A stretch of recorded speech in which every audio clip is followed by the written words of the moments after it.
Okay, so now we're on Learning Plan 5, Manage Care for Patients Experiencing Thought Disorders. So we're looking at Varkarola's Chapter 12, which is Schizophrenia Spectrum Disorders. So just started out with a couple of cartoons. So one person is saying to the other, having a mental disorder is hard. And then the other person says, you said it, I'm schizophrenic, and I sure have my ups and downs. And the first person says, whoa, you should say that you have schizophrenia instead of identifying yourself as schizophrenic. You're a person. You come before your disorder. I'm not sure that third slide or that third little cell of this cartoon, I'm not quite sure what that reaction is all about, but truly that person should be overjoyed that this first person has an understanding that a person is a person first. You're not a schizophrenic, you're a person with schizophrenia. And I sure hope that you've noticed that throughout the learning plans so far and for the rest of the learning plans, that is something that I usually say. So if I ever slip up, you can call me on it. But I usually say a person with bipolar, a person with depression, a person with schizophrenia. So again, not quite sure about that reaction since I didn't draw the cartoon myself. But I really do think that that is a very, very valid point. This next cartoon really looks at society's thoughts and feelings and images about a person with especially with schizophrenia. I know the person is just labeled as mentally ill, but sometimes when we first think of mental illness, we really do think of people that have illnesses like schizophrenia because the symptoms are so unusual and so outstanding that you can't miss them. And sometimes behaviors are really strange or bizarre or things that they say. So sometimes when we think of being mentally ill, this is what we think of. We think of somebody with schizophrenia. And society also wants to say, put people away. We don't want you. You're sick. You're dangerous. You're threatening. You're acting like a criminal because sometimes, behaviors can be very difficult and challenging when people have the illness of schizophrenia. But society would sort of like to put people away. And I know that this comment has come up numerous times, especially when you read about stories like the Aurora, Colorado killer, the James Holmes, who more than likely had schizophrenia, and he shot and killed several people at the movie theater. And that happened, a few years ago. So if you don't know anything about that, you can just Google Aurora, Colorado shooting, and he'll find information about that. But so we'd like to think about, or people kind of come up with comments like, oh, people should be locked up with mental illnesses, thinking that everybody is psychotic with a mental illness and that everybody is apt to display dangerous behaviors.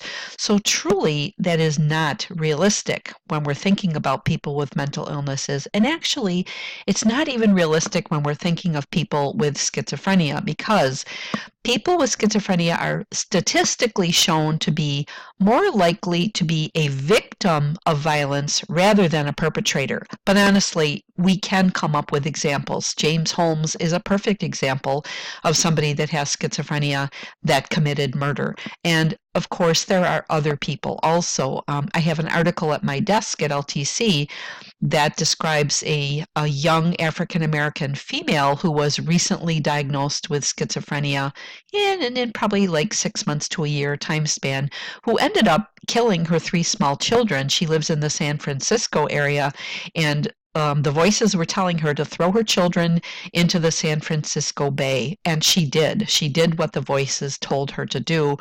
And then in talking to her family, they were kind of saying that they didn't really have an understanding of her illness, and they truly were not taking her symptoms that seriously. So, really another very unfortunate circumstance. So it's not that people with schizophrenia don't ever commit acts of violence, but statistically, they are less likely to be a perpetrator and much more likely to be a victim. So just something to kind of keep in mind. So again, society says we're not hurting the mentally ill, they are crazy.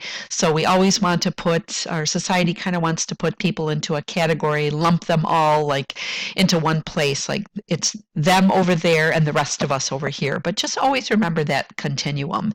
And even though not everybody experiences um, psychotic symptoms, it is something that is very prevalent in some mental disorders that we'll be talking about, including schizophrenia. But it still isn't a reason to want to lock everybody up in a mental hospital and have them live there and live apart from society. We've certainly come a long way in the treatment of mental illness. There's lots of treatments available. But of course, getting people to take their medications sometimes definitely can be a challenge. And this last cartoon here in the very beginning, again, the person with schizophrenia is saying, I'm not a killer, I'm not dangerous, and really trying to make that point with somebody and just saying that I'm tired of this being the only image of schizophrenia. So really, truly, I hope that at the end of this learning plan that you also will have a different perspective of schizophrenia. And when you're in clinical, you for sure should have the opportunity to work with somebody that has schizophrenia because it's a very common diagnosis that we see in the hospital. So the clinical picture, schizophrenia affects about 1% of adults.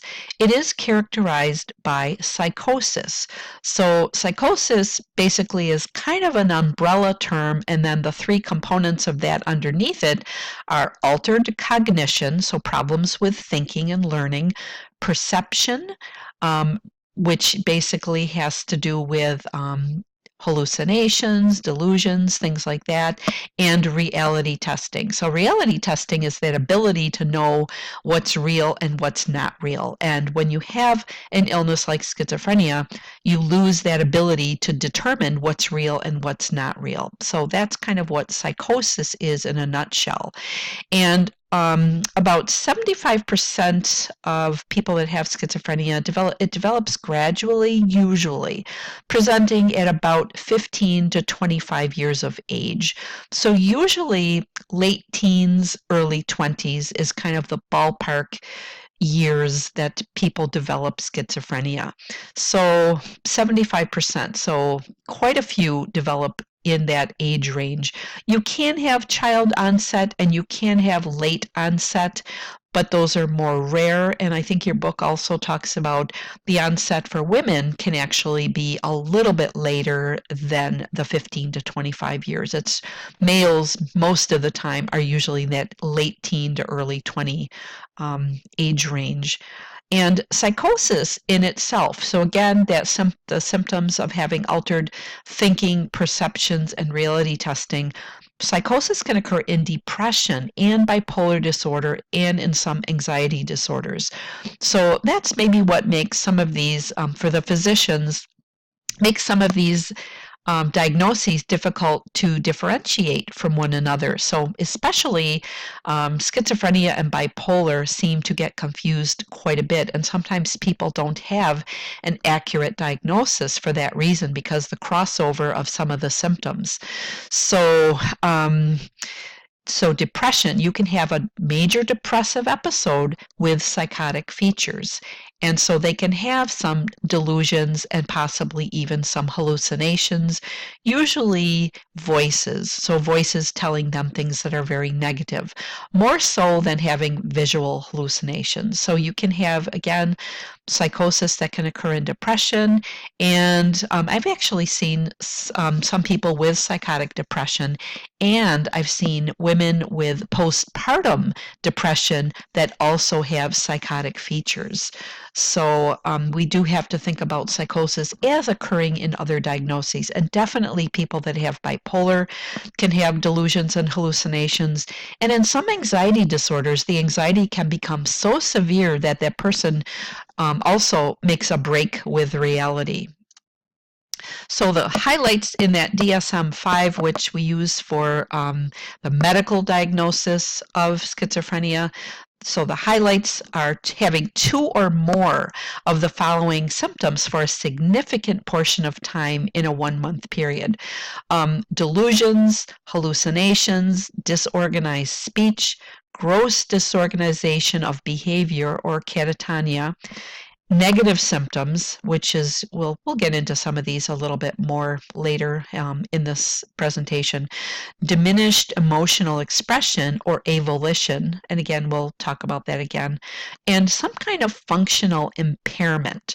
So basically they're having difficulty functioning at home with their ADLs, just with being able to take care of their own home or apartment, paying bills on time, those types of things, going to school and work. So those basic types of functional impairments, and also we can include in there developing and maintaining relationships. So some kind of functional impairment, and then having a continuous disturbance for at least a 6-month time period.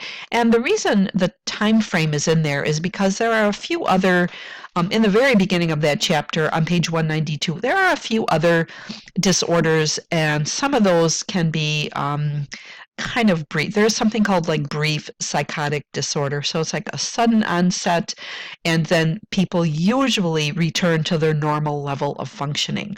So if we look at some of these other disorders, and actually schizophreniform and schizoaffective, those are kind of a disorders that also kind of go on for longer periods of time. But especially brief psychotic disorder is something that usually kind of comes on suddenly and then it goes away also. And delusional disorder too, usually the person goes back to their normal level of functioning. So, all right. Epidemiology. So again, childhood onset schizophrenia. About 1 in 40,000 children develop this. So again, it's really quite rare to develop childhood schizophrenia. So there is no difference overall in people that develop schizophrenia related to race, social status, culture. So schizophrenia crosses all boundaries. So anywhere in the world, people can have schizophrenia, any different types of cultures, races, social status. I've seen people that come from families that are millionaires, and all the way down to people that are homeless or less educated. So again, I think as far as a stereotype and stigma, I think sometimes we think that people that have schizophrenia somehow are uneducated, homeless, people that aren't, they're not well-to-do, they're not wealthy at all, they lack resources. So sometimes we can kind of think of people that have schizophrenia and put them in that type of category, and that is just absolutely not accurate at all. Although sometimes if people are really struggling, somebody can have a master's degree, a PhD, and have schizophrenia, and then perhaps if they're unable to maintain any kind of functional level, like they can't maintain a job, they can't maintain a career, they may end up homeless or really poor because they're just not able to earn a salary like other people do. So, and schizophrenia is more frequently diagnosed among males and for some reason in urban areas. Comorbidities. So this is something really to think about, because we will be seeing lots of these comorbidities in the clinical area. Substance abuse disorders, nicotine dependence is huge in people that have schizophrenia. I found a really interesting article that talks about between 72 and 90% of patients with schizophrenia smoke cigarettes, compared with 24% of the general population. So nicotine abuse in this population is absolutely huge. And what's also very fascinating about this is that people seem to be smoking as like an adaptive behavior to minimize adverse effects of their antipsychotic medication. So somehow it helps them with alleviate some of those symptoms. Of course, we don't want people smoking. So it is something we absolutely should be helping people with. And another interesting thing that happened some years ago is that, when you think about so many of your patients smoking cigarettes and being addicted to nicotine, and then all of a sudden hospitals went smoke free. Thinking about that stress that added on to coming into the hospital, now people were not able to smoke. In the olden days, we let people smoke kind of wherever they wanted, out in the hallway, in the dining rooms. If they had some other types of deficits, we might have had to one-to-one them, kind of watch them while they were smoking to make sure they didn't burn themselves.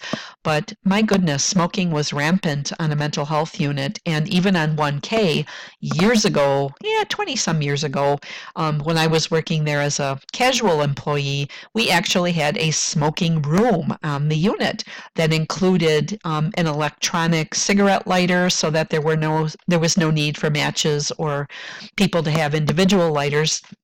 It was kind of like the type of thing they used to have in cars years ago, where you just put your cigarette in there and it lit it for you. So there really wouldn't be, too much danger to a person. But anyways, so we almost used to encourage smoking. So, and then to have that taken away, everyone really thought that people would just get violent and just really, react very adversely to that. It's actually gone a lot better than we thought it would. And of course, we use nicotine patches and nicotine gum to kind of alleviate some of the withdrawal symptoms that people might feel. And those are used by all patients, not just patients with schizophrenia. But we will definitely see nicotine dependence as a huge, huge issue with this population. I remember, too, in the old days, people used to bring in their own tobacco in tins and rolling paper, and we actually allowed patients to roll their own cigarettes. Yeah, we did. I can't even believe it looking back. But anyways, think about how much more chemicals and nicotine they're getting because there's no filter when you roll your own cigarette. And yes, we did somehow check out and make sure that it was actually tobacco and not, anything else. But, well, I don't know how well we did that with that. But anyways, nicotine dependence, huge, huge, huge issue because, of course, there are so many different physical side effects to smoking. Other comorbidities, anxiety, depression, and suicide. We really, really have to take that very, very seriously because your book talks about, on page 193, 20% of people with schizophrenia attempt suicide and 5 to 10% die by suicide, which is a rate 5 times higher than that of the general population. So we really have to keep an eye on those symptoms of anxiety, depression, and suicide. Physical health or illness. So it's funny because I was talking to some of my coworkers, so some other nursing faculty who shall remain nameless, and a few of them made a comment, not having ever worked in the mental health area, that they really thought that I was working with a well population. It's like, oh, well, you don't really need to know about this because you're working with a well population. And I was kind of like, no, I'm not. So it's interesting. I don't think that a lot of people truly understand the comorbidities of physical health and physical illness when somebody has schizophrenia. So this is something that I'm always pointing out in the clinical area. So they're much more common among people with schizophrenia, again, than in the general population. And the risk of a premature death to a medical illness is 3.5 times greater than in the general population.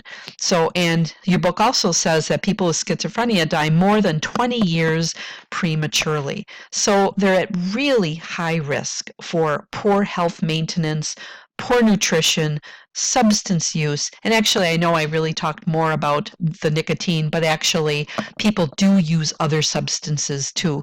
They may be using illicit drugs, and they may also be using alcohol. And sometimes it is in an attempt to medicate themselves, to self-medicate and to try to alleviate some of their symptoms. Of course, the alcohol and illegal drugs is making their symptoms worse, but they still tend to use those substances things, sometimes in place of taking their medication. Sometimes people are poor, they have limited access to health care, and they may not even be able to recognize symptoms of illness in themselves. So they really don't take very good care of their physical bodies.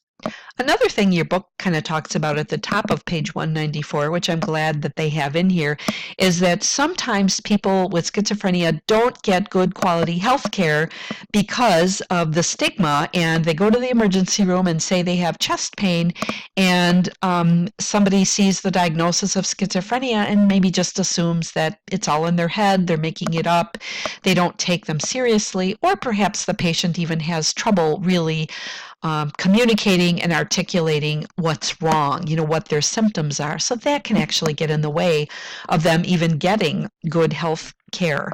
One thing I see a lot with the physical health and illness issues is that sometimes it's really, really difficult for people to take care of some of their long-term chronic illnesses, such as you see somebody that has schizophrenia and they have diabetes.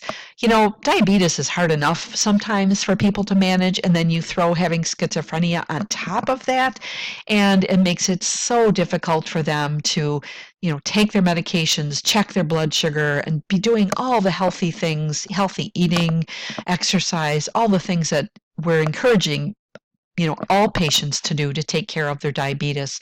That illness makes it so challenging to take care of a medical illness. Think about asthma too, or anything like that, where people have to kind of keep on top of their symptoms, take their meds, take their inhalers, whatever. Really makes it very challenging when you have an illness like schizophrenia.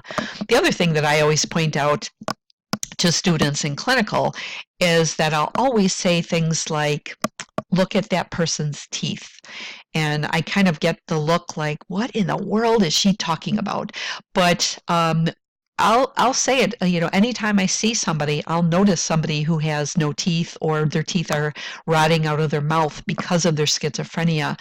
I will always point that out because that is something else we really have to think about in terms of our nursing interventions, is really encouraging just dental hygiene. So sometimes people don't think of those things because of the symptoms of schizophrenia that we'll get into. So even just basic things like hygiene, showering, washing their hair, brushing their teeth. I've seen patients in their 20s and 30s have all their teeth missing already, or rotting out of their mouth, 20s, 30s, 40s, way, way earlier than they should be having dental issues. But it is interesting when somebody truly has no teeth because they have such poor habits. One young guy in particular was in his 30s when he lost all his teeth, and then finding out his health habits was that he was drinking 12 Mountain Dews a day, full sugar soda, and just not brushing his teeth, and of course not seeing a dentist. And so this person lost all of their teeth by the time they were in their, I think, late 20s, early 30s, somewhere around that time frame. So okay, enough about that. But it is something we really have to make sure we pay attention to their physical bodies, in addition, of course, to their mental illness. Polydipsia is another very interesting symptom that we see sometimes, and it can be just a symptom. It can be a side effect of medication, but it can be just another symptom of schizophrenia that we see, and it affects up to about 20% of people with schizophrenia. And of course, then it causes hyponatremia or water intoxication. So very, very serious thing to occur. So if you ever are in clinical and you're noticing, or in any other healthcare setting, sometimes people with schizophrenia end up in nursing homes later in life. So if you're noticing somebody is drinking excessive amounts of water, that is a signal to start putting them on INO, and then perhaps limiting, getting some labs drawn, limit their fluid intake, especially their water intake. One thing they've done on 1K is they actually have gotten rid of water fountains, or bubblers, as you guys call them here in Wisconsin, from the unit. So they no longer have that available. Certainly they give people containers for water, and sinks have water, but if a person had a great deal of difficulty controlling themselves with their intake of water with this polydipsia aspect. I'm not sure. You know what? They can't really lock bathroom doors. They used to lock bathroom doors, but now all the doors are foam, and yeah, they can't really lock them anymore. I don't know what they'll do with that. Perhaps they might, if it's so serious, they may have to one-to-one somebody to make sure that they don't drink from their faucet. They probably wouldn't even give them a cup. They probably would just restrict them from having cups. But still, what's to stop somebody from sticking their head under their sink in their bathroom and drinking water that way?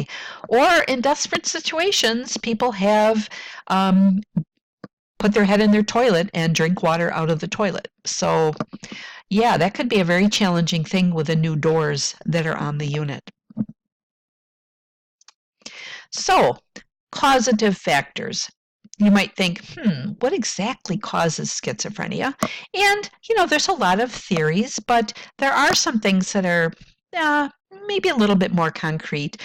Genetics. I did read an article a few years ago that was talking about they're getting really closer and closer to actually identifying a gene that is responsible for schizophrenia. But we do have to look at this as it is absolutely genetically transmitted. So if you have a family history of schizophrenia, that is certainly a risk factor for developing schizophrenia. It doesn't mean for sure that you're going to have it just because you have family members that have it. However, the risk is certainly increased. One thing I know I've mentioned before in other learning plans was that diathesis stress model, and that certainly applies here with schizophrenia. So that's that combination of having the genetic vulnerability, so an inherited gene abnormality, along with other factors, environmental factors like viral infections, birth injuries, other environmental stressors, prenatal malnutrition, things like that can kind of injure the brain. So that combination is in part hugely accepted theory. Under neurobiological, dopamine seems to play a significant role in psychosis, especially when you think about many of the, especially the first generation antipsychotic medications work on dopamine. And those medications work to reduce symptoms. So that is definitely a theory. And in addition to dopamine, there are other neurochemical hypotheses, and especially related to other neurotransmitters such as serotonin that also might be involved in this disorder. And it's also really interesting that on the bottom of page 194, on the left-hand side, they talk about amphetamines and cocaine that can also induce psychosis in people that don't have schizophrenia and can also bring on the disorder. So I know somebody who was a patient years ago on 1K and basically said that his schizophrenia started after he was using and abusing multiple drugs, and I'm not sure what the drugs were. He kind of said he was using just a variety of different illicit substances. So I'm imagining that some of these he probably was using amphetamines, cocaine, and actually it looks like marijuana also, that abuse can also increase that risk of schizophrenia. But anyways, he was at a party and apparently just had lots and lots of different types of drugs. And in talking to him, he wasn't even sure, I don't think, exactly what he was taking. So, and he ended up developing schizophrenia shortly after that. So there is something to that theory of chemicals and neurotransmitters. There are also brain structure abnormalities that can cause that disruption in communication with the brain. Certainly don't have to go through and memorize all of those changes in the different areas of the brain, but just to know that there are actual structural issues in the brain. And it looks interesting in that under that brain structure abnormalities paragraph on page 194, they talk about post-mortem studies show a reduced volume of gray matter, especially in temporal and frontal lobes, and people with the most tissue loss had the worst symptoms. Let's look at some of those psychological and environmental factors. So the first one is prenatal stressors. So infection during pregnancy increases the risk of mental illness in the child. And prenatal infections in the mother also increase the risk of infection in the child after birth. And those infections can make the child more vulnerable to mental illnesses. It's also really interesting that they talk about having a father older than 35 at the child's conception and a child's being born during late winter or early spring as possible environmental stress factors that could bring on schizophrenia in the child. So, a little scary, isn't it? Psychological stressors. So the book kind of talks about different types of stressors like family stressors or perhaps beginning college, moving away from your family for the first time, and of course any number of other factors like childhood abuse, poverty, growing up in a foreign culture, any other types of psychological trauma that we can think about as possible factors. It is interesting because I know also of a patient that developed schizophrenia when she moved away to college, and she started college for the first time, was away from her family for the first time, and it was somebody that I went to high school with, and she was a couple of years older than I was, so I just remember seeing her around, but I didn't really know her very well. I knew some of her younger sisters, but she was the prettiest girl in her class. She was just beautiful, nice person, very popular. Everybody really, really liked her, and good student, and it was just just one of those people that you would never suspect would come down with a major devastating mental illness. But when she first moved away to college, that seemed to be when the symptoms were starting. She was having trouble concentrating and was kind of feeling a little bit kind of sad and depressed. And, it took several months, but then finally that first psychotic episode happened, and then she became diagnosed with schizophrenia. Don't know if she ever finished college, but I actually saw her picture in an online site for my high school at her at her class reunion. She actually looked pretty good, but I just wonder about her overall functioning and what she was able to do. I know that she had some difficulties with trying to commit suicide, several times. I was happy to see her picture a few years ago at this reunion, but she would not have been a person you would have thought of. She didn't have any symptoms in high school whatsoever. So I'm guessing there must be some kind of a family history. And then again, diathesis stress, that genetic predisposition, and then the stress of going away to college and maybe having all those expectations of being so popular, so well liked, a good student, and just somebody that everyone thought would just be automatically successful. Okay, so environmental stressors. So possibly some toxins could possibly be a causative factor. And living in urban areas or high crime environments also is believed to increase the risk of schizophrenia. Other prognostic considerations have to understand that schizophrenia really truly is a chronic illness. It can be managed. Your book talks about some people really do have a good quality of life and success with their families, occupations, and other roles, and other people don't respond very well to treatment and have residual symptoms. So you hope to at least get people to a baseline where they're able to function and have some kind of quality of life. I've talked to a few students actually in the past who have told me that they have family members that had been diagnosed with schizophrenia, but now they are cured of their schizophrenia and they don't have it anymore. That is highly, highly unusual. I have never met anybody personally that once carried a diagnosis of schizophrenia that now is completely symptom-free. So I guess in the back of my mind, I'm wondering if that person actually got an accurate diagnosis, because truly with all of the changes in the brain and all of the neurotransmitter alterations, that it's really not something that you just get over and you're completely cured and you don't have anymore. So that is something to think about. The prognosis truly is that it is a chronic illness. And of course, people will fare better if they take their medications and they don't go for long periods of time being psychotic and not taking their meds and not getting treatment. If we can kind of shorten up those periods of relapse and try to even prevent relapses into full-blown psychosis and try to keep people as stable as possible, that can certainly help them improve their prognosis for the long term.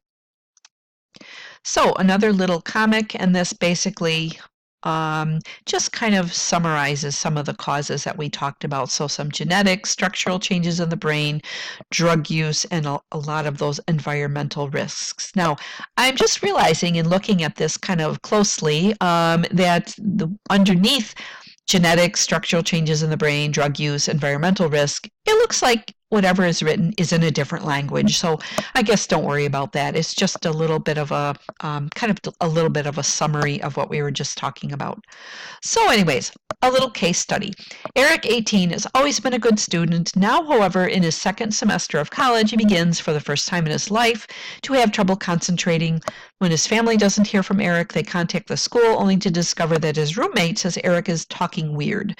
Asks what he means, the roommate says, well, he says stuff that doesn't connect, doesn't make any sense. I asked him if he was high or something, but he said no, and I believed him. On further investigation, Eric's professors say he's been missing class after starting out so well. So again, this is a pretty typical scenario. So it's not to say that everybody that goes away to college is going to end up with schizophrenia, but for some people, it can be enough of a stress that could precipitate the onset of that illness. Case study response question. Eric's roommate says his speech doesn't connect. It doesn't make any sense. He gets sort of derailed. Which of the following symptoms is Eric displaying? Now, we haven't really talked about the symptoms yet, but anyways. Avolitional speech, no. Delusional speech, no. He didn't really give us any indication of that. Disorganized speech, yes. So it is disorganized. If he gets derailed and he isn't able to carry on a conversation that other people can understand, that is one thing we're going to call disorganized speech, and we'll get into understanding that a little bit later. We don't know anything about diminished emotional expression because that really wasn't anything that the roommate had talked about. So again, back to the case study. Eric's parents arrive on campus and he agrees to meet with them and a campus counselor. He appears anxious. He expresses sorrow that his grades are suffering, acknowledging that his concentration just isn't there. He says he feels something weird is happening to me and describes frequent distressing thoughts. He admits to feeling suspicious of everyone he passes. Eric's parents and the counselor both notice what the roommate had described about Eric's speech. So again, as far as comorbidities, anxiety is a huge comorbidity for people that have schizophrenia. And just that whole feeling of not concentrating, so the cognitive problems and feeling like something, especially in that prodromal phase, feeling like something is off, you're not quite sure what it is, but you're not quite feeling the way you used to, and being suspicious of others. Those are all really accurate beginning symptoms of schizophrenia. So now Eric agrees to see a psychiatrist, and an initial assessment and history indicate that he's only been experiencing some mild changes in his thinking and mood for about a month ever since returning from the winter holiday. The examiner confirms that his speech is sometimes disorganized and his ability to concentrate and study is diminished from his previous long standing as a strong student. So now we're going to talk about the phases of schizophrenia. So we have the prodromal phase, and that's really the onset of symptoms. So think about the prodromal phase of any other illness that maybe you're already familiar with, or even just the common cold. So, when you just don't feel quite right. Nothing, you don't have any symptoms yet. Nothing is really outstanding. You don't have any super serious identifiable symptoms, but you just feel like something isn't quite right. You know, you just maybe have a little bit of lack of energy. You're just kind of more tired than usual, but you don't have a sore throat yet, or coughing or sneezing or a runny nose or anything like that that you can really put your finger on. But you just know you just don't feel quite right. So that's kind of what the prodromal phase of schizophrenia is. Something just isn't going quite right. So if you can catch somebody in that prodromal phase, really truly getting them to help immediately could be very helpful. Reduce that risk and make sure that they're not coping by using drugs or alcohol. The acute phase is really when you have the exacerbation of the symptoms. So you're pretty much, the symptoms are there. The person might be having delusions, hallucinations, or saying things that are really odd and unusual. So that's when the symptoms are really very readily identifiable. In the stabilization phase, the symptoms are diminishing, they're getting better, and that person is moving towards their previous level of functioning. And again, if we can catch people early and start treating them early, then we can help them to achieve a better level of functioning than if we went for a long period of time without ever recognizing or treating their symptoms. The maintenance or residual phase, we're hoping that at least those positive symptoms are going to be gone. And, you know, again, I'll talk about those in a little bit. But those are like usually the symptoms that are the most like outstanding symptoms, not positive in a good way, but in terms of just being really readily being able to say that this person has schizophrenia. So we're hoping that those symptoms are going away, usually like the delusions and hallucinations, but so many times the negative and cognitive symptoms continue to be a problem. So ideally, it would be great if they had no residual symptoms and the person's able to live independently, but sometimes that doesn't happen, and you kind of have to have a new baseline established for that person, because they may never be able to get back to their usual level of functioning before they had been diagnosed with schizophrenia. And again, I have never seen anyone diagnosed with schizophrenia get completely back to where they used to be before they were diagnosed with that illness. So when we're talking about somebody's baseline, we are hoping that they're at least able to be safe. They're not suicidal. They're not acutely depressed or horribly anxious that they can't control it. They're not having delusions and hallucinations to the point where they're interfering with their life. Some patients, unfortunately, we can't seem to get rid of some of those symptoms. Like they're always hallucinating, but like auditory hallucinations or hearing voices.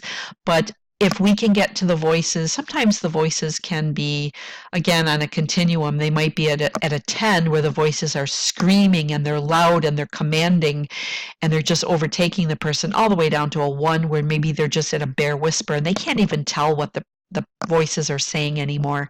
It's just kind of a mumble, it's a whisper. And perhaps that could even be part of that new baseline, is that the voices aren't as intense as they used to be, but they're at a manageable level. So that might be part of that new baseline. So just to start thinking again of that whole continuum thing, and that so many of the symptoms are on a continuum. That's why it is truly useful to use, again, that 1 to 10 scale. And we can ask somebody on a 1 to 10 scale with schizophrenia, how loud are your voices? How strong, again, is your suicidal ideation? So those are things that are very useful for us to try to help the patient to quantify so that we can work with them more effectively. So assessment during the prodromal phase, and then during the other phases. Of course, during the prodromal phase, we kind of talked about that a little bit already. So really just looking for those changes in their thinking, in their reality testing. Do they know what's real and what's not real? And in their mood. So we do want to kind of look at that, and of course look at the time frame, how long that's been happening, usually a month or more before that full-blown first evidence of psychosis. So the assessment now during the other phases, we're going to look at positive symptoms, negative, cognitive, and affective symptoms. So I just want you to know that positive symptoms doesn't mean good. So positive isn't positive in a good way. All right, that was kind of confusing. So basically, they're the more like outstanding symptoms of schizophrenia that you can see. So something is like added on to a person's normal demeanor. Negative symptoms are negative in terms of the fact that they are, I call them the blah symptoms of schizophrenia. Think about these symptoms as looking more like depression. So those are the things in which people have a great deal of difficulty with their get up and go. They can't seem to get in the shower. They don't want to take a shower. They don't want to get up off their bed and do anything. Certainly getting them to exercise would be a challenge. So, and then the cognitive symptoms are their thinking, thought process symptoms that make it very difficult for them to communicate and to even understand other people and follow directions. And then the affective symptoms are usually the mood types of symptoms that we're seeing. So this is just a little bit of a cartoon of somebody with schizophrenia that just highlights some of those. It doesn't differentiate these into positive and negative symptoms and all that, but we'll get into that later. But it's just kind of a nice way to look at this and think about how this person is truly perceiving the world around them and how they're suffering. So the cartoon in the middle, the person is saying, I love you, I hate you. So they have many times very mixed emotions and kind of ambivalence. They're not sure if they like people or hate them. Who am I? So that kind of loss of self-identity. My friends all want me dead. Those feelings of paranoia. I must find the cat so flies in here. I think that's a made-up word. I just don't care. That sense of apathy. Here I am in my own little world. I hear the voices of the devil. No, no, no. Just leave me alone, and I must save the world. So kind of even ranging from being grandiose to feeling like they don't even have any sense of self or self-esteem. So again, just really a good way to kind of overall look at that person with schizophrenia and truly to understand that they're suffering. Oh, one thing I see in here in this list that isn't really talked about, it might be in the book a little bit. I don't know, I'll have to see if it's there, but it certainly wasn't included in the PowerPoint from the author of the book, is that religiosity. So I just want to say a word about that because to have religious beliefs, to have faith is certainly a positive thing and can be very helpful for helping people to cope when they have schizophrenia or any type of chronic mental illness. But it becomes a problem, it becomes a symptom when a person exhibits what we call excessive religiosity. And that truly means that they can't talk about anything else. They only are talking about God and religious ideas or the devil. And so it gets to the point of being delusional. So I can think of a patient that had religiosity, and you truly couldn't even veer her off into any other topic of conversation. Everything kind of related back to that. But she truly believed that she was so sinful that she could never be forgiven and that she was going to hell. And she heard the voice of the devil. And she actually at one point believed that her room on 1K, the floor was just going to open up and she was just going to be swallowed right up into that hole into her room and descend right into hell. So that would be an extreme example of religiosity, but we might see that during clinical. So let's talk about these symptoms here. So positive symptoms are symptoms that are added on to essential human qualities, and these are often very dramatic symptoms. So again, positive is not positive in a good way, but it's just these are the outstanding symptoms that we will see and notice, and that we will know that this person has a chronic psychotic disorder. So they can have alterations in reality testing. So they don't know what's real and what's not real. Delusions are false, fixed beliefs that you cannot talk them out of. No matter how hard you try, you cannot talk them out of it. They absolutely believe it.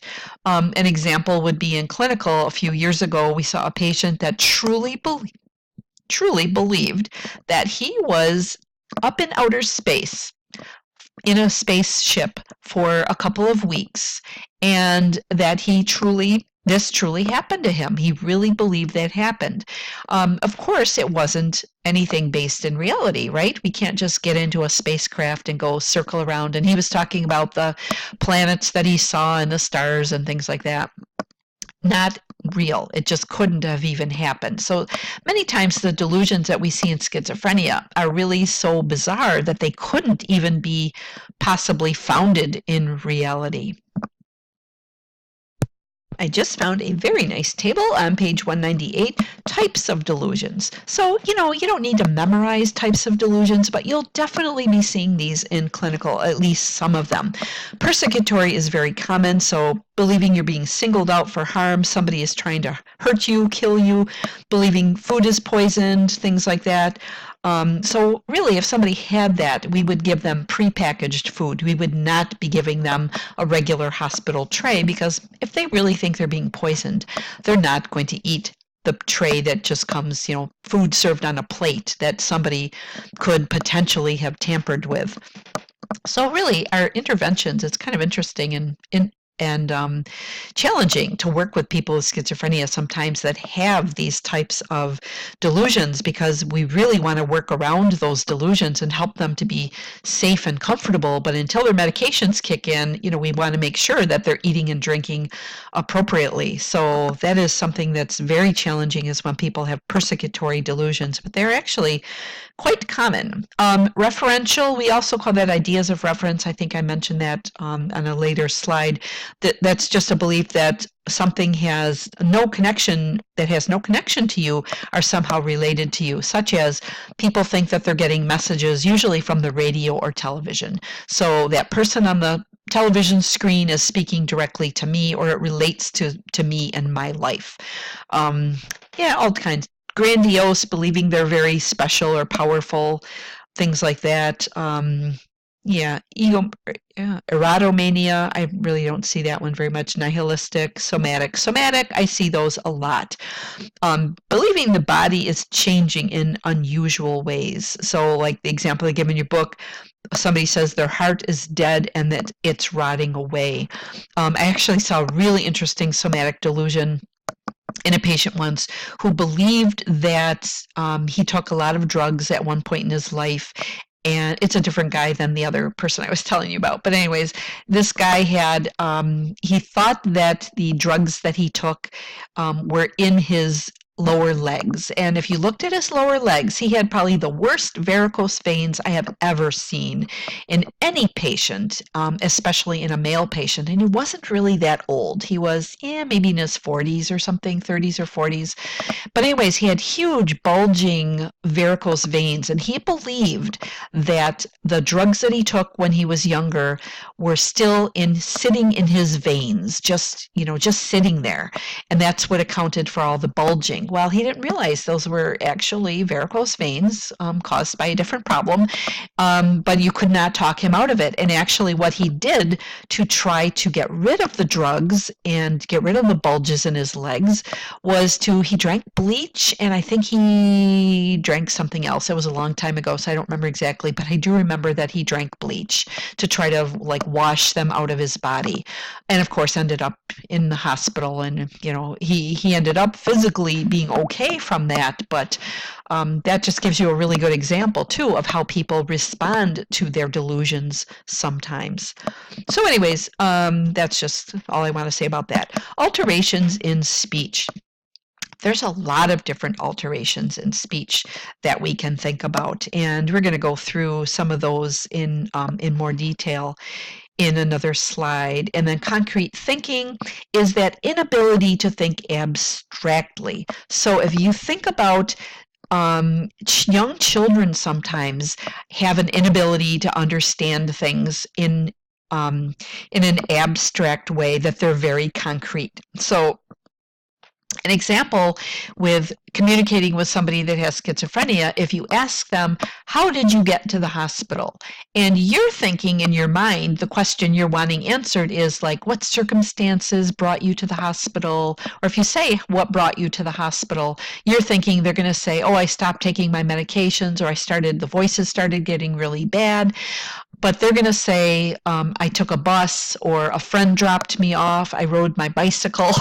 So they're going to take that very concretely when you say what brought you to the hospital or how did you get to the hospital. They're not going to answer that in an abstract manner at all. So again, that has consequences for us to think about when we're interacting with people with schizophrenia, that we have to really choose our words carefully when we communicate. So we don't want to say something like, I'm going to take your blood pressure, because they may think that you are actually going to take the blood pressure out of their body, and they may be really scared by that. So you're going to say something like, I'm going to check your blood pressure. That might be a little bit more acceptable. So we have to think about how we communicate with somebody, because not only do they not express themselves in an abstract way, they have a hard time understanding when we talk in a way that is abstract. So something to think about and keep in mind for the future,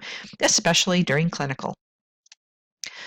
So again, just a little cartoon. So this guy is having multiple different types of symptoms. Where are the voices coming from?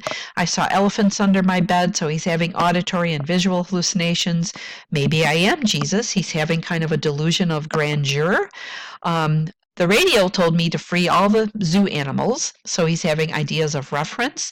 Aliens are contacting me, so again, just a delusional idea, or perhaps he's hearing the aliens trying to contact him, and they're following me. So that's where you're seeing that persecutory type of delusion, where somebody feels like some harm. They're following me, they're going to get me, they're going to harm me.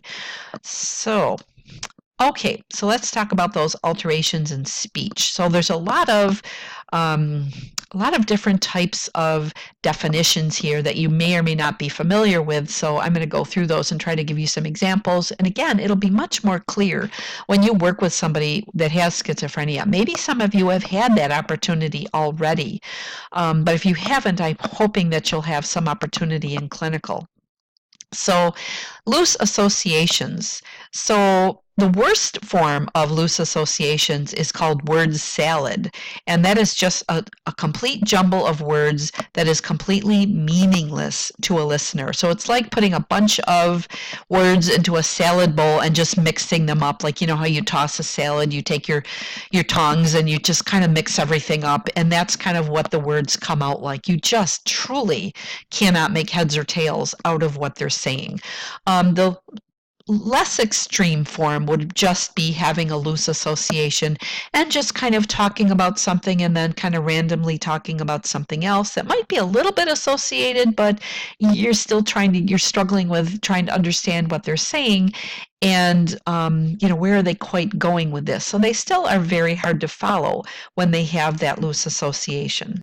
Example they give you in the book for loose associations is, I need to get a Band-Aid. My friend was talking about AIDS. Friends talk about French fries, but how can you trust the French? So you can see they're loosely associated, like you can kind of see how they're going from topic to topic, but truly, does that make sense? No, not at all. Okay, so clang association is the word choice is really based on sound. So they give you another little example in your book, and basically like on the track, have a Big Mac, things like that. So they're not really communicating again in a meaningful way. They're just choosing words based on rhyming. And yes, I have seen all of these symptoms. Neologisms is a word that the patient makes up, and it only has a meaning just for that person. Nobody else knows what that word could possibly mean. So the example in the book they give you is somebody saying his mannerologies are poor. Well, there isn't any such word, but you can almost kind of figure out what they're trying to say sometimes. Echolalia, that's a pathological repeating of somebody else's words. So basically, they don't answer the question that you're asking, they just repeat the question back to you. So if you say, "How are you today?" they're going to say, "How are you today?" They're not going to answer your question at all. And they do that kind of repeatedly. So other abnormal speech patterns are being circumstantial, and that is including unnecessary and tedious details, but eventually reaching the point. So you ask somebody what time it is, they tell you how the clock was built. So eventually they get to their point, but it really takes a long time and all this extraneous detail. Now, you might know somebody that does this. It's something that some people do in normal conversation, and they just happen to be very, verbose people that like to describe and talk about a lot of things, or perhaps they have a little bit of obsessive compulsiveness to them that they have to go into that much detail, but it truly also is a symptom of schizophrenia. Being tangential is when people go off topic and they never get back to their point. So think about a train track. The train is going along a track. It makes a detour off to a track on the right, and it never gets back onto that main track. Cognitive retardation, slowing of thinking, and usually what we see is the person there's delays in their responding to questions or in finishing their thoughts. So they might kind of start to talk about something and kind of stop. You may ask them a question and they are going to stare off into space, and it may actually take them a long time to even answer your question. So this can be very frustrating for nurses and actually for nursing students, because you want to just go in and talk to your patient, make your assessment, get a rapport going with them, and get them to trust you and kind of find out a little bit about them. And then they're standing there just staring at you, and you really have a hard time getting them to talk. So they may pause for quite a long time, and you might feel like, well, I'm not getting anywhere, I'm just going to go, which is, of course, the wrong thing to do. So the intervention we have to do when somebody has this cognitive retardation or just slowed thought process is literally you've got to sit there and wait for them to respond, and don't start just talking. Give them time. Use silence. Give them some space and let them talk. If it looks like they truly forgot, if enough time went by that you think they forgot what you asked them, you can certainly slowly ask them again the question. But this would be an instance too where, as an intervention, you would want to ask one question at a time. You're not going to ask them, "So how'd you sleep last night and how are you doing today?" You're going to go to group. You don't want to hit them with like multiple sentences all at once, because then they're not going to be able to filter all that out. And they're probably thinking, which question should I answer first? So we really do have to pay attention to that symptom and modify our communication accordingly. Some people might have pressured speech, in which their speech is just urgent and intense, and you kind of can't even butt in. You can't get a word in edgewise sometimes. But pressured speech, many times we also see that in bipolar, probably more so than in schizophrenia. Having a flight of ideas, so going from one thought to the next, and there isn't, at least with loose association, you can kind of see how they got from one to the other, but with flight of ideas, you really can't see at all. There's just no connection between their thoughts, and they're going very rapidly, and you just really can't follow the conversation. You just don't know what they're really trying to talk about. So with all of these abnormal speech patterns, it's really important as an intervention for the nurse to try to pick up on themes that you might hear in their conversation. So even if the words are jumbled, if they're talking in word salad, or they're just having the flight of ideas, try to listen and see if you can pick up on a theme. Maybe the theme is hunger, pain, sadness, fear, whatever you can kind of try to pick up on, because sometimes you can pick up on an emotional feeling rather than worrying about the content of the words that they're actually saying. So try to pick up on a theme, and then maybe reflect on that. And you can say something like, oh, it sounds like you're feeling sad today, and just see where that takes you. And maybe that will spark something, and they'll be able to maybe express a little bit of that feeling. But the other thing with all of these speech abnormalities too is we really have to lower our expectations for what we are going to get from the patient. If we expect that we're going to go in and sit down and have this great one-to-one conversation, and you're going to get your process recording done on this patient, you know what? You may not be able to do those things. So you have to really lower your expectations as far as having this big, long, wonderful conversation. As a matter of fact, as another type of intervention is that sometimes we can't even sit down and have a conversation with somebody with schizophrenia. There are times when you have to pace with them if they let you while you're talking or trying to talk. So perhaps they can't even sit still. They're going to get up. They want to move around. Pacing is such a huge behavior symptom that we see, not only with schizophrenia, but just as also a side effect of some of the medications that we use to treat their schizophrenia can cause some restlessness and pacing behavior. So you might not even be able to sit down and get a good conversation. You may have to pace with them. You may have to make brief, frequent contacts. So that would be another intervention. So I'm giving you all kinds of interventions that I'm hoping you'll keep track of and think about when we're in the clinical setting. So brief, frequent contacts. So not necessarily a long conversation, but maybe just brief, but frequently throughout the time that you're with them. Symbolic speech is the last abnormal speech pattern on this page, and basically that is using symbols instead of direct communication. So the example I give in your book on page 198 is that demons are sticking needles in me, and the person really means they're experiencing sharp pain that they're symbolizing by needles. I guess I haven't really seen that symptom so much as I have seen others. But another example of symbolic speech is that I worked with somebody a long time ago that had schizophrenia, and he never seemed to be able to really tell us like what he was thinking or feeling for the day, but he would look in the newspaper and he would look through the comic strips, and he would circle a comic strip and then come up and show us the comic strip. And then based on that, we figured out that he was trying to communicate to us what his thoughts and feelings were for the day. So based on that comic, we could look at, or cartoon, we could look at that and say, oh, he's feeling frustrated today, or oh, he's feeling a little bit sad today. And then we could kind of ask him or say, like, oh, so you're feeling sad today. And then maybe he'd nod his head, and then at least we could try to work with him somehow. So symbolic speech can take a couple of different forms. We have disorders or distortions of thought. So thought blocking, insertion, deletion, magical thinking, paranoia, and ideas of reference. So thought blocking is something, well, all of us can kind of do that from time to time.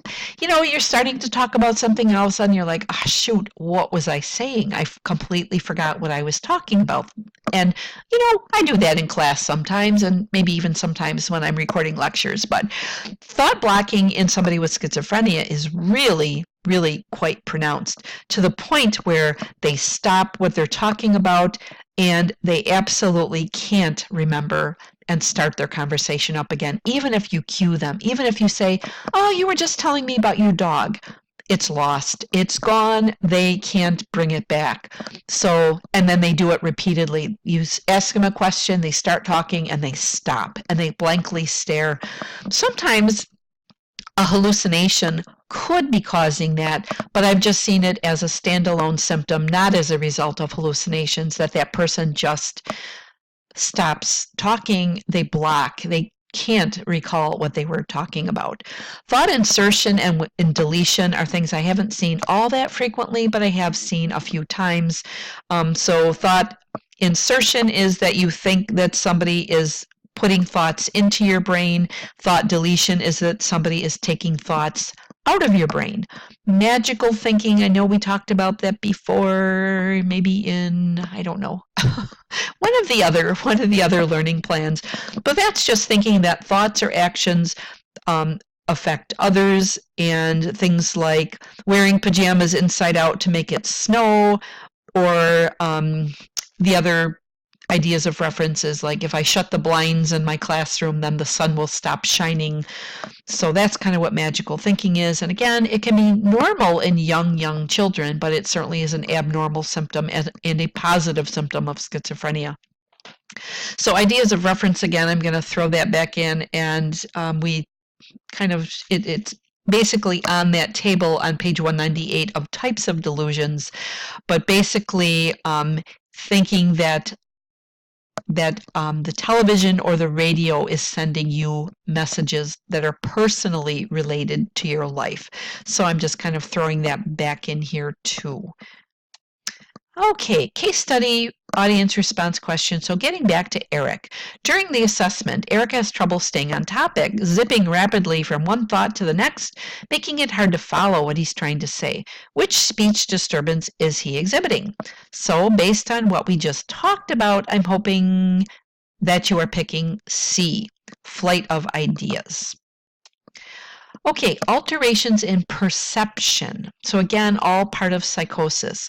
So we have depersonalization, which I know we talked about that in the anxiety disorders learning plan. So it's pretty much the same thing in terms of feelings of being unreal or having lost your identity, body parts don't belong to your body, things like that.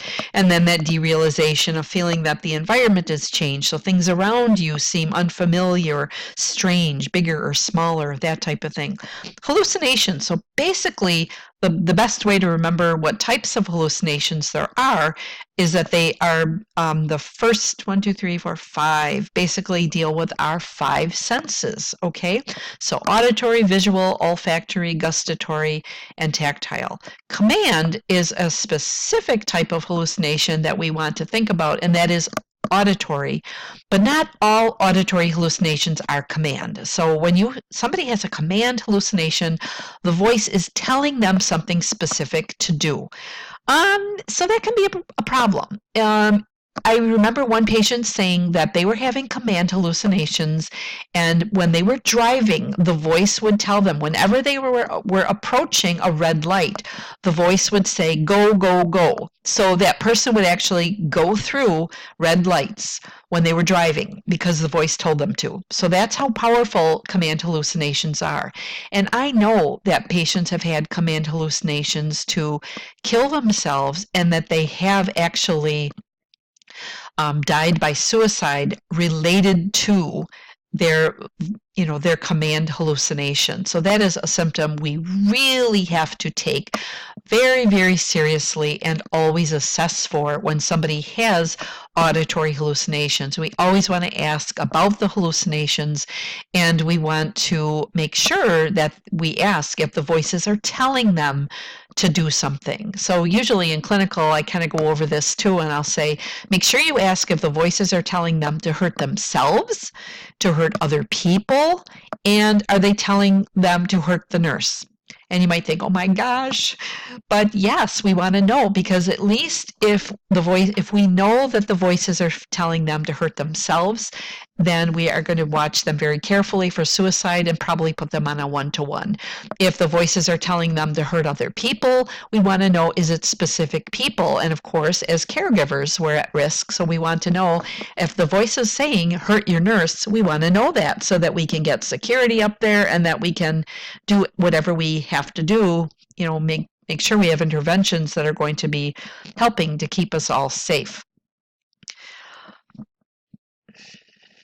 Sometimes those command hallucinations can be very, very challenging when you are trying to give medications, because the patient may start to take their medication, they may spit them out, they may throw them on the floor, they may hand them back to you and say, voices are telling me not to take my meds, or the voices are telling me not to trust my nurse.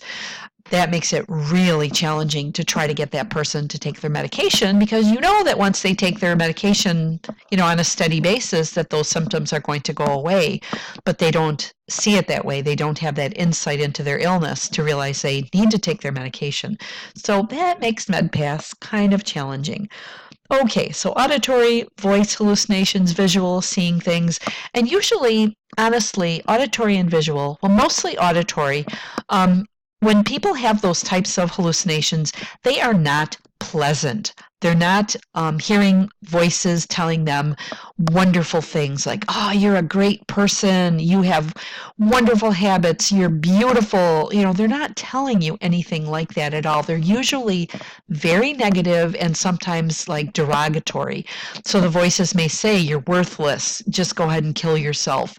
Um, and actually, give you a better to give you a better idea of what the hallucinations are like for intermediate clinical. I have a hallucination simulation that you're going to be doing, and you're actually going to be downloading a file and putting in headsets, and you're going to be trying to accomplish some things while you're listening to the hallucination. So I do have a number of YouTube videos that I'd like you to watch for this learning plan. I hope you are watching the videos that I put out there. There's really a good one on Anderson Cooper, and he is doing pretty much the same thing that I'm going to have you guys do in clinical. And he is listening to hallucinations and, trying to concentrate on things and kind of get around in a city. And it's interesting watching that because it really has to make life very, very difficult for people that experience that symptom. And again, most of the time they're negative. I have only met one person in my 38 years of being a nurse that said the hallucinations, the voices told her jokes. And so this patient used to walk up and down the hallway pacing and laughing. And when you asked her what was funny, what was she laughing at, she would say, my voices are telling me jokes. But literally, other than that one person, I don't remember anyone saying that the voices were positive. They're usually very, very demeaning, critical, awful to listen to. So anyways, maybe now you're all excited about your the hallucination simulation that you're going to get in third semester intermediate clinical. I hope you are. Anyways, visual then is seeing things. And again, many times those things can be very negative. But I've also had people say that they see people like in their past life sitting in a chair in their room, or they see children under the bed. It's not always negative, but of course, if you realize that that person really isn't there, it still can be very distressing to see something that's not really there, especially if they do have that insight. I remember once a patient being very distressed about her hallucination because anytime she looked at anyone, she would see blood like dripping down their face. And that was very distressing to her. So she looked in a mirror, she would see blood dripping down her own face. If she looked at us nurses or other patients, she would see blood dripping down our faces. So sometimes those visual hallucinations can be very distressing. So really, visual and auditory are the most common types of hallucinations that we're going to be seeing. Olfactory, tactile, and gustatory, they're kind of more unusual in mental illness, and if they're present, other causes should be investigated. So if people are smelling or tasting or feeling things on their skin like bugs crawling, yeah, we should probably look at maybe something else is going on. It's usually something organic, so something happening in the brain. But, schizophrenia is a brain related illness, and that if there are structural abnormalities, perhaps that could be a possible cause of those. But literally, I haven't seen that many people, but I have seen a few that have had olfactory, gustatory, and tactile. Mostly tactile, I guess we see with alcohol withdrawal. But olfactory, again, people are smelling things, and many times it's not anything pleasant. So there was a patient that would be smelling things burning, like things unpleasant burning, like flesh rotting or burning, things like that. And also the gustatory, this one patient was actually tasting feces in his mouth, and that he kept spitting because he was trying to get rid of that taste when actually it was part of his illness. Illusions is something that is actually there, but it's like an altered perception of something that is real. So hallucinations are completely fabricated by the brain. Okay, so the voice isn't really there. There isn't really anybody there talking to them visually. There isn't really an animal in their room or a person sitting in a chair in the corner. They can be looking at a blank wall and seeing a hallucination. But an illusion is you're looking at something that is real and you are misperceiving it. So an example I always used to like to give in my classroom is that when we used to have like pull down screens, is that there's always a cord and a piece of rope and a cord kind of dangling down from the screen.